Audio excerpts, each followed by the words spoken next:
Hi hello everyone, welcome to quick bites. ഇന്ന് നമ്മൾ ഉണ്ടാക്കാൻ പോകുന്നത് പാലക്കാടൻ രീതിയിലുള്ള സാമ്പാറാണ്. തേങ്ങ വറുത്തരച്ചിട്ടുള്ള സാമ്പാറാണ് വെക്കാൻ പോകുന്നത്. അതിനായിട്ട് ആദ്യം കുക്കറിലേക്ക് നമുക്ക് സാമ്പാർ പരിപ്പ് വേവിക്കാൻ വെക്കണം. 1/2 കപ്പ് സാമ്പാർ പരിപ്പാണ് ഞാൻ യൂസ് ചെയ്തിട്ടുള്ളത്. അതിലേക്ക് 1 കപ്പ് വെള്ളം ഒഴിച്ചിട്ടുണ്ട്. കുക്കറിൽ 2 വിസിലടിച്ച് അത് വേവിക്കാനായിട്ട് വെക്കണം. പരിപ്പെല്ലാം എന്നതിന് ശേഷം ആവശ്യത്തിനുള്ള കഷ്ണങ്ങൾ നമ്മൾ അതിലേക്ക് ഇടണം. ഞാനിപ്പം അതിലോട്ടായിട്ട് യൂസ് ചെയ്യുന്നത് മുരിങ്ങക്കായും ഒരു ചെറിയ കഷ്ണം കുമ്പളങ്ങയും 2 സവോളയും ഒരു തക്കാളിയുമാണ് ഞാനിന്ന് യൂസ് ചെയ്തിട്ടുള്ളത്. ആ കഷ്ണങ്ങളെല്ലാം കൂടിയിട്ട് വേവിക്കാനായിട്ട് നമുക്ക് നമ്മളുടെ വെന്ത് വന്നിട്ടുള്ള പരിപ്പിലേക്ക് ഇട്ട് കൊടുക്കാം.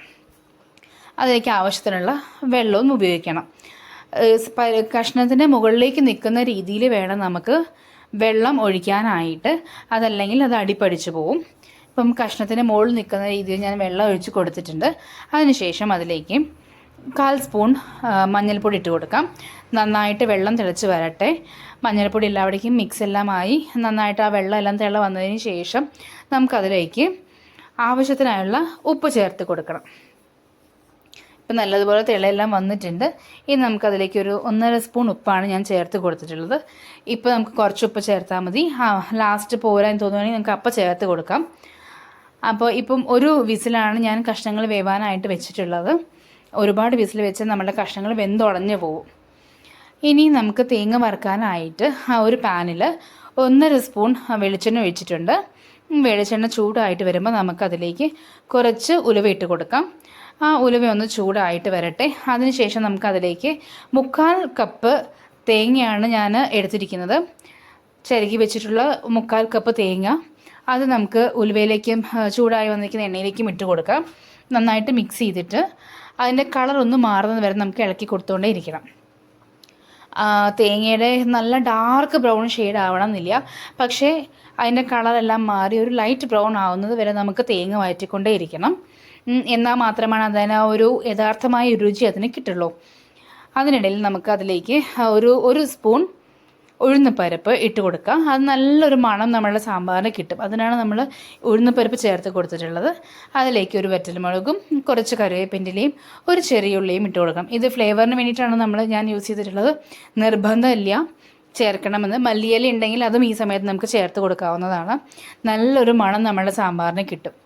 ഈ അരപ്പ് അരച്ചതിന് ശേഷം അതിലേക്ക് ചേർക്കുമ്പോൾ നല്ലൊരു മണമാണ് നമ്മുടെ സാമ്പാറിന് കിട്ടുക. അതിനായിട്ടാണ് ഇപ്പം ഇതെല്ലാം ചേർത്ത് കൊടുത്തിട്ടുള്ളത്. ഇനി നമ്മളുടെ തേങ്ങ ഒന്ന് നന്നായിട്ട് ഫ്രൈ ആയി വരട്ടെ. നല്ല രീതിയിൽ അത് ഫ്രൈ ആയതിന് ശേഷം മാത്രമാണ് നമുക്കതിലേക്ക് ആവശ്യമുള്ള പൊടികൾ ചേർക്കേണ്ടതായിട്ടുള്ളത്. ഒരു 2 മിനിറ്റും കൂടി ഈ തേങ്ങ ഒന്ന് ഫ്രൈ ആയിട്ട് വരണം. ഇപ്പോൾ ഒരു വിധം നമ്മുടെ തേങ്ങയെല്ലാം ഫ്രൈ ആയിട്ടുണ്ട്. അതിലേക്ക് ഇനി ആവശ്യത്തിനുള്ള പൊടികൾ ചേർത്ത് കൊടുക്കാം. ഒരു 1/4 സ്പൂൺ മഞ്ഞൾപ്പൊടി ഞാനതിന് ചേർത്ത് കൊടുത്തിട്ടുണ്ട്. അതിനുശേഷം 2 സ്പൂൺ മുളക് പൊടി ചേർത്ത് കൊടുക്കുന്നുണ്ട്. കാശ്മീരി ചില്ലി പൗഡറാണ്, അതുകൊണ്ടാണ് 2 സ്പൂൺ ചേർക്കുന്നത്. നിങ്ങളുടെ മുളക് പൊടി എരിവിനനുസരിച്ചിട്ട് കൂട്ടുകയോ കുറയ്ക്കുകയോ ചെയ്യാം. അതിനുശേഷം 1.5 സ്പൂൺ മല്ലിപ്പൊടി ചേർത്ത് കൊടുത്തിട്ടുണ്ട്. പിന്നെ 1 സ്പൂൺ സാമ്പാർ പൊടിയാണ് നമ്മൾ അടുത്തതായി ചേർക്കുന്നത്. ഈ നല്ലൊരു മണം കിട്ടാൻ വേണ്ടിയിട്ടാണ് സാമ്പാർ പൊടി ചേർക്കുന്നത്. ഇത് ചേർക്കണമെന്ന് നിർബന്ധമില്ല. ഒരു നല്ലൊരു ഫ്ലേവർ കിട്ടാൻ വേണ്ടി മാത്രമാണ് ഞാനിവിടെ ചേർത്ത് കൊടുത്തിട്ടുള്ളത്. അതിനുശേഷം നമുക്കതിലേക്ക് കുറച്ച് കായത്തിൻ്റെ പൊടിയും കൂടി ചേർത്ത് കൊടുക്കണം. സാമ്പാറിൽ കായത്തിൻ്റെ പൊടി ഉണ്ടെങ്കിൽ മാത്രമാണ് ആ ഒരു യഥാർത്ഥമായിട്ടുള്ള ഫ്ലേവർ കിട്ടുകയുള്ളൂ. അപ്പം കായത്തിൻ്റെ പൊടിയും കൂടി ചേർത്ത് കൊടുത്തതിന് ശേഷം നന്നായിട്ട് നമ്മളുടെ ഈ കൂട്ടെല്ലാം കൂടിയിട്ട് നമ്മുടെ തേങ്ങയിലേക്ക് മിക്സ് ചെയ്ത് കൊടുക്കേണ്ടതാണ്. നമ്മുടെ നാളികേരം നല്ല രീതിയിൽ ഫ്രൈ ആയി വന്നിട്ടുണ്ട്. കളറെല്ലാം മാറി തുടങ്ങിയിട്ടുണ്ട്. സിമ്മിലായിട്ട് വെച്ചിട്ട് തന്നെ ഇത് ഇളക്കി കൊടുക്കാനായിട്ട് ശ്രദ്ധിക്കണം. നമ്മൾ തേങ്ങ കരിഞ്ഞു കഴിഞ്ഞാൽ അതിൻ്റെ ടേസ്റ്റ് മൊത്തത്തിൽ പോയി കിട്ടും. അപ്പം അത്യാവശ്യം നമ്മളുടെ തേങ്ങയെല്ലാം വഴണ്ടി വന്നു. ഇനി നമുക്ക് നന്നായിട്ട് അരച്ചെടുക്കണം.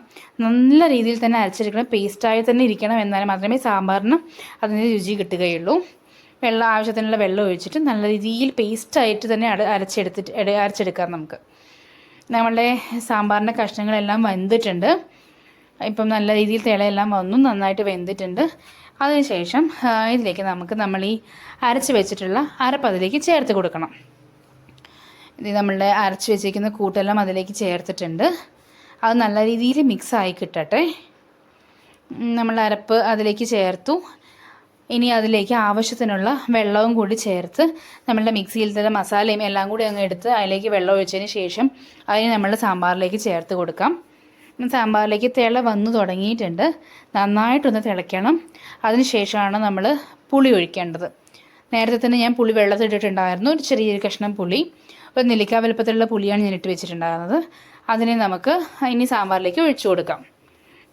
നമുക്ക് സാമ്പാറിൻ്റെ പുളിയുടെ അനുസരിച്ചിട്ട് അതിലേക്ക് കൂട്ടുകയോ കുറയ്ക്കുകയോ ചെയ്യാം. ഞാൻ കുറച്ച് പുളിയെ മാറ്റി വെച്ചിട്ടുണ്ട് ലാസ്റ്റ് വേണമെങ്കിൽ ചേർക്കാനായിട്ട്. അത് തിളച്ച് വരട്ടെ. അതിൻ്റെ ആ സമയമാകുമ്പോഴേക്കും നമുക്ക് അതിലേക്ക് ആവശ്യമുള്ള കടുക് വറുക്കിടാനുള്ള സാധനങ്ങൾ റെഡിയാക്കാം. എണ്ണ ചൂടാക്കി അതിലേക്ക് 2 മണി ഉലുവ ഇട്ട് കൊടുത്തിട്ടുണ്ട്. ഈ ഉലുവയും ചൂടായി വന്നതിന് ശേഷം കുറച്ച് കടുകും ചേർത്ത് കൊടുത്തിട്ടുണ്ട്. ഇനി കടുക് പൊട്ടട്ടെ. അതിനുശേഷം അതിലേക്ക് 2 വറ്റൽമുളകും ചേർത്തിട്ടുണ്ട്. നമ്മളുടെ സാമ്പാർ റെഡിയായി വന്നു. അതിലേക്ക് വറുത്ത സാധനങ്ങളെല്ലാം ചേർത്തു. നമ്മളുടെ പാലക്കാടൻ സ്റ്റൈൽ സാമ്പാർ റെഡി.